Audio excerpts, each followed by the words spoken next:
Hey everyone, I'm Alian, and I'm back again with my series on experimenting with microalgae. This week, we're starting off with an algae check-in, and then I'm going to be explaining the master plan of my experiment. So, here's a quick update on how the algae are doing. Since last week, I've increased the light level on the algae, and they've been growing better, their concentration's gotten better. I've been taking photos every day also to record how much concentration they have so I can see that they're growing.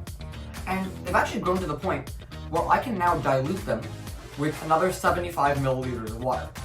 The goal being to get this up to 250 milliliters of algae for my experiment, which will all be explained in the master plan. But right now, what I need to do is take this batch of prepared medium that I made this weekend and pour it into this flask. So the first thing I'm going to do is unwrap this parafilm, which is what keeps the algae clean and keeps any contaminants from getting into the flask.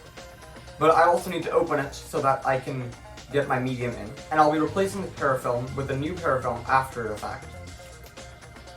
And then I'm going to put my funnel on the top, get out my medium, and pour out about 75 milliliters. Which then are going to go into the flask. And now I will be replacing the parafilm.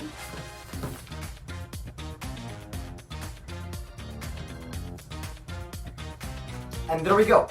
The algae have now been diluted with another 75 milliliters of water. I'm aiming to get them up to 250.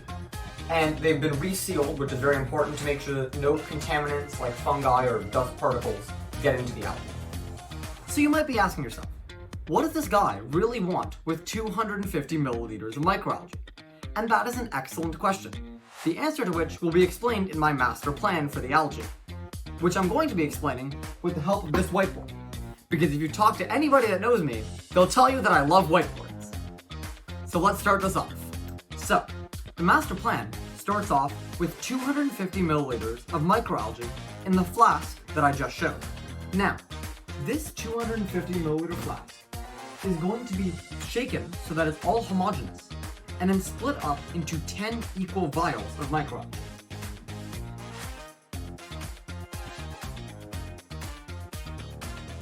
Now you'll notice I've divided this whole 250 milliliter vial into 4 distinct sections, each of which has a special purpose in the experiment. Let's start off with section 1. Section 1 is the phase that I'm calling control testing.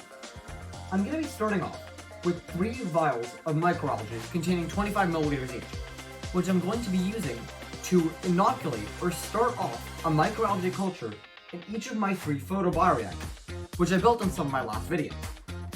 The point of this is to test my experiment in controlled conditions before the actual experiment happens. That way, I can test features such as the amount of light I use, the temperature of the room, and it'll also give me an idea of how long the whole experiment is going to take. The second group of microalgae is also a group of 3, this time for the actual experiment. It's the same as before, where I'm inoculating each of the 3 bioreactors with 25 milliliters of microalgae. But in this case, the microalgae are going to have different concentrations of nitrate and phosphate.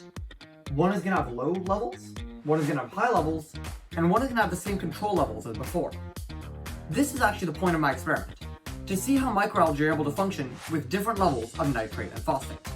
One of the limitations of running this experiment in my basement is that I don't know necessarily how much algae is in the bioreactors until the end of the experiment. And the way I find out is actually to cook the algae in an oven. Basically, the way you measure biomass is to convert the algae to dry weight, basically into this powdered form that is found by drying the algae in an oven, like you can see here. And after that, you're left with a powder that you can then weigh, which correlates to exactly how much algae was in the original bioreactor. Now, to make sure this method works before I actually use it in my experiment, I'm going to be using 2 of the vials in section 3 of the split to test the biomass process and see if it actually works, A, and if it can be used efficiently for my experiment, B. Last but not least, section 4 are backup algae.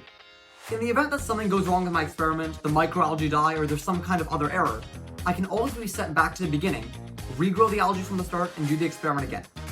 In science, there could be all kinds of ups and downs, so it's really good to be prepared. So, bringing it all together, we have 3 for the control group, 3 for the experiment, 2 for biomass testing, and 2 as a backup. Bringing that all together, that's 25 by 10 tubes of microalgae, which adds up to 250 milliliters of microalgae. So that was the algae master plan. My main takeaway from all this is that planning and designing an experiment takes a lot of thinking and bouncing ideas off of people. It really helps to try something, think about what will go wrong, and then to redesign your experiment to fix all that. Special shout out to my dad for being the person I could spitball ideas off of through this entire process. With that, subscribe down below, and I'll see you in the next one.